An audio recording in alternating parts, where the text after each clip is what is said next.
ஆடு மண்ட பறையர்கள் இருக்கிறார்களே பட்டை கிளப்பிடுவோம் தெரிஞ்சுக்கோ.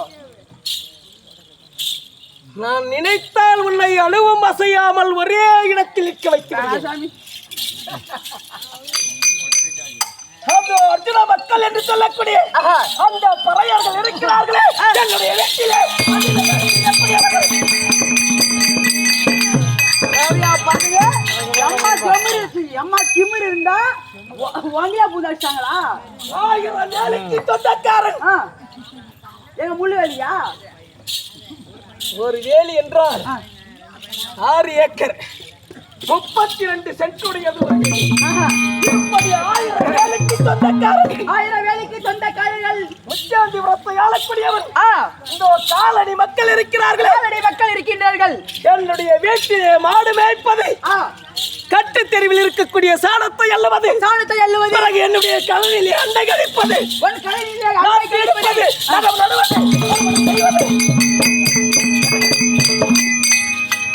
என்னுடைய மனதிற்கு தாதி வேலை செய்யக்கூடியவர் மனதிற்கு தாதி வேலை செய்யக்கூடியவர்கள்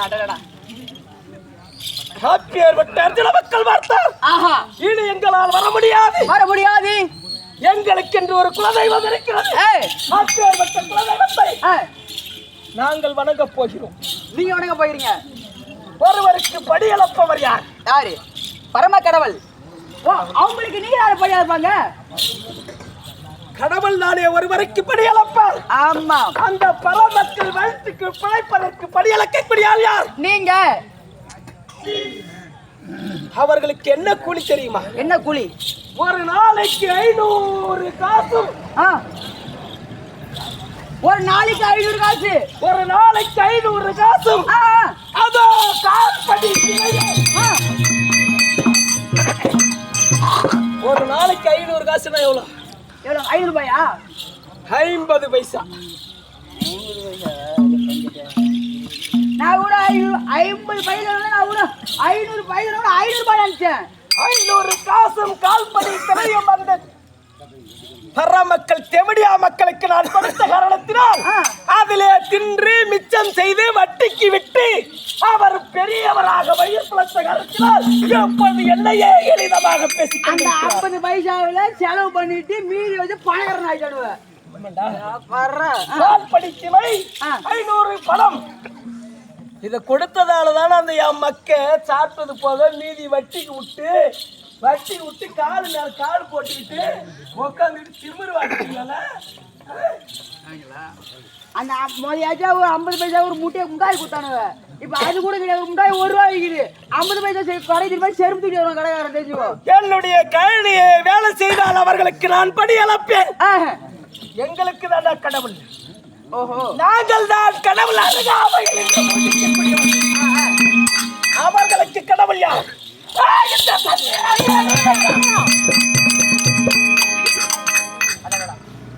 என் கழனியில் விளைவதை அவருக்கு கொடுக்கவில்லை. என் பசியும் பட்டினியுமாக கடந்து அப்படியே சாக வேண்டும். அப்பேற்பட்ட மக்களுக்கு தேவையா மக்களுக்கு எவ்வளவு ஆழம் இருக்கும். என்ன தேவடா பையன் சொல்றீங்க? இப்ப ஆண்களுக்கு என்ன சொல்றியா? அப்படி கலக்க பிள்ளையை விட்டு அனுப்பினேன். அதற்கு வருவதற்கு மறுத்தார்கள். பிறகு 4 காலனிக்கு சென்று அழைத்த பொழுது வர முடியாது என்று மறுத்தார். வர முடியாது என்று மறுத்து விட்டார். அப்படி என்றால் கணக்கைப்பார். கொடுக்க வேண்டியதை கொடுத்து விட்டு அப்புறம் நீ வரமாட்டேன்னு சொல்லு.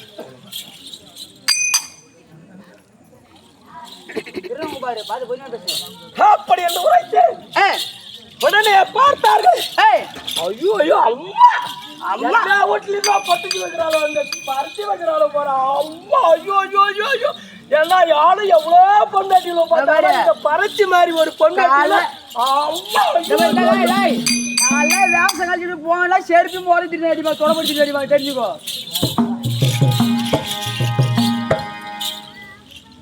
பறிச்சுன்னு சொன்னா பின்னால மோசல முடியும். நீ கோபப்பட என்னை துடப்பத்தாலும் முரத்தாலும் அடைத்து இனி உங்கள் கழனிக்கு நாங்கள் வேலைக்கு வருவதாக கிடையாது. ஏய், முடிந்தால் நீயும் உன் மனைவியுமே செய்து கொள். செய்து கொள். உங்களை முறப்பத்தாலையும் தொடப்பத்தாலையும் செருப்பால் அடிச்சாங்க. என்னை பார்த்தால் கை கட்டி கீழே குடிந்து வா அண்டன் கூப்பிடுறவன் வான்னு கூப்பிடுறவன் முறத்தாலும் துடப்பத்தாலும் செருப்பால வடித்த உன்னை இன்னொரு உயிரை இருக்கிற சாவாய மௌன நீ செத்து போயிருந்தோம். நானும் எப்பயும் செத்து போயிருப்போம். அந்த மாதிரி எங்களுக்கு என்று தெய்வம் உண்டு. அதோ செல்லியை நாங்கள் வணங்க போகிறோம். இனி உங்களிடத்தில் நாங்கள் வருவதாக கிடையாது. உங்களிடத்தில் வேலை செய்து எங்களுடைய பிள்ளைகள் எல்லாம் பணிவிடை வேலையை செய்து கொண்டிருக்கிறார்கள். அதனால இனிமேல் என் பசங்களை படிக்க வைக்க போறேன்ட்டு கீழ் ஜாதி மக்கள் எல்லாம் படித்து பெரியவராகி விட்டால்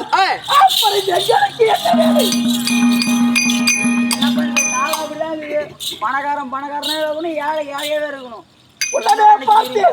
அப்பேற்பட்ட அந்த செல்லி இருக்கிறானே அந்த செல்லியை பார்த்து அப்படி என்று மலையாளம் சென்று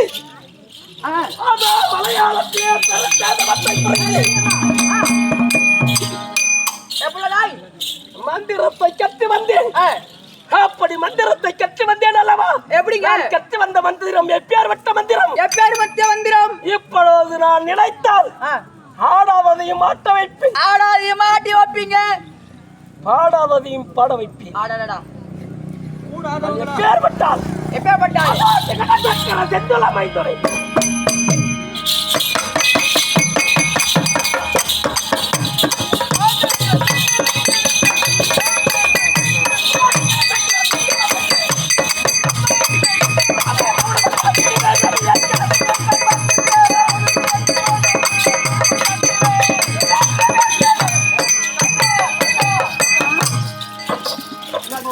சூரியன் இருக்கின்றானே. அப்பேற்பட்ட சூரியன் நான் நினைத்தால் கிழக்கே உதிக்கக்கூடியவனை கிழக்கே உதிக்க வைப்பேன்,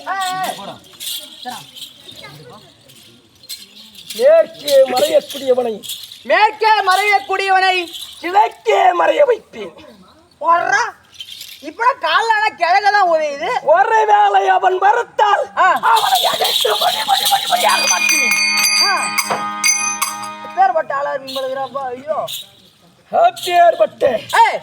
மலையாளம் சென்று அதோ மகேந்திர பூபதி மலையாள மந்திரவாதி என்ற பட்டத்தோடு வந்திருக்கீங்க. இப்ப எது எனக்கு தெய்வம் என்று உரைத்தார்கள் அந்த பறையர்கள், அவர்கள் வணங்கக்கூடிய அவருடைய குலதெய்வத்தை எனக்கு அடிமையாக்கி மீண்டும் அவர்கள் என்னுடைய கழனியிலே வேலை செய்ய வேண்டும், என்னுடைய களத்து மாட்டிலே அவர்கள் பணிவிடை புரிய வேண்டும். சரி, மலையாளம் நாம் எங்கே செல்ல வேண்டும்? மலையாளம் வான் கலந்து மாணிக்க வாசகரி வாசகத்தை நான் கலந்து பாடினார். சாத்திரியிலே தேன் கலந்து பால் கலந்து தீன் சுவை தான் கலந்து ஊன் கலந்து உயர் கலந்து ஊட்டம் இருப்பது போல் அப்படி ஒரு மகாராசி மகா கலந்து